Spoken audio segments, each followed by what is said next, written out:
that we begin here. Sexual abuse cases at schools continue to alarm South Africa. This morning, Gauteng Education MEC Panyaza Lesufi is dealing with yet another one.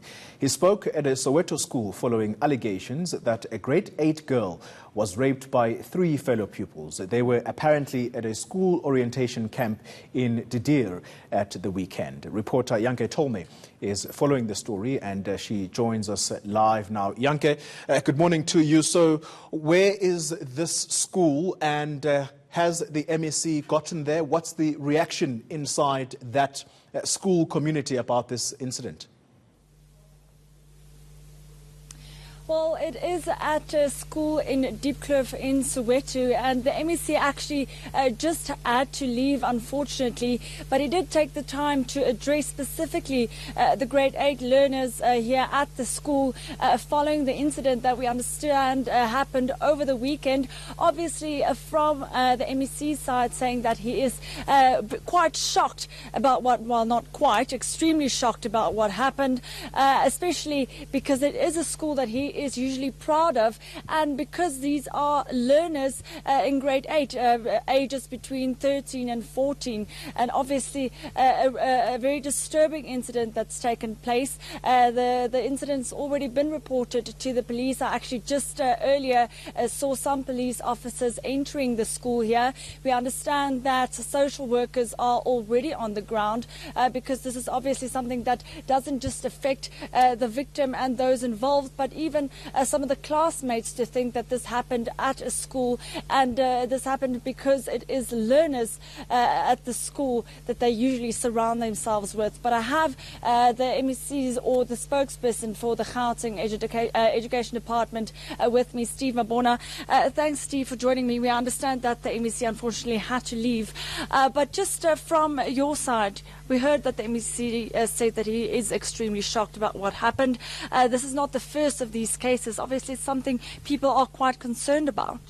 Look, quite devastating, quite bad. I mean, these are the things that you really don't want to see in your environment. I mean, as you might have seen the pictures, these are children. I mean, they are so young that you can't even think that people will do such things. I mean, come to think of smoking your bubbly at that age, things that perpetuate, some of these incidences which are uncalled for.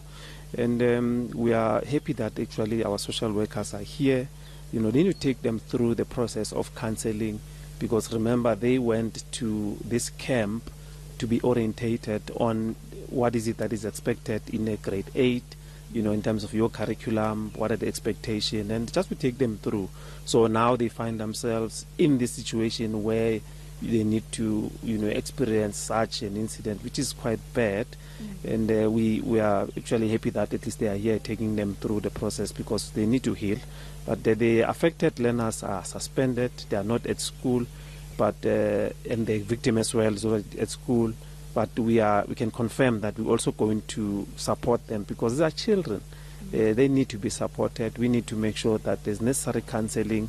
We know that the police are processing, the case. They need to process them, because they have to take through the process of making sure that they take necessary tests and all those. So we are aware that police are processing them. Yeah. Now, obviously, the investigation is still ongoing, but what I heard from the MEC earlier is the fact that we understand that the young girl went to the boys' chalet, as the MEC said, and then we understand that there was, not necessarily a confession from the 2 boys, but some did say that they were involved in this activity. So it wasn't initially reported by the girl, but by the boys. Yes, definitely. It was reported by the boys. But, learning from the cases that we have lost, previously, we will discourage any educator, any of our officials to, assume the responsibility of an investigator. We will really discourage that. Hence, we are saying now that the police are on board, they need to then, continue to do their work. So we felt that it was uncalled for that you even go to an extent of interrogating in a way, or finding, wanting to check on what transpired, because police are there for a reason. They need to do that. So you don't want to find yourself with a case that the judge will be saying, why did this happen, and all those things. So we are mindful of the fact that the relevant police unit is, continuing with the investigation, and we will support them and make sure that we avail any information that they need. Apart from investigating the incident, obviously some parents would ask how was this allowed to happen to a certain extent, although you can't always control 100% what happens at these types of camps. But will the department also be looking into how an incident like this could have taken place? Yes, definitely. We need to, check on what transpired. We need the necessary reports. We need to know what transpired in full detail. But MEC has instructed that all camps must be, cancelled, with immediate effect until such time we understand on what transpired, and moving forward, how we're going to make sure that we manage, these camps properly. You'll understand that these camps emanate from previous incidences where we were told that camps were happening, where learners were abused and all those things. So NZ decided that, look, let's cancel all these camps so that we have an understanding. If we were to take any child to a camp, what are the mechanisms? What is it that we're going to make sure that we don't find ourselves in this situation? Because if we were to say it's orientation, then we should focus on that, but not on any other thing that is it's outside the classroom.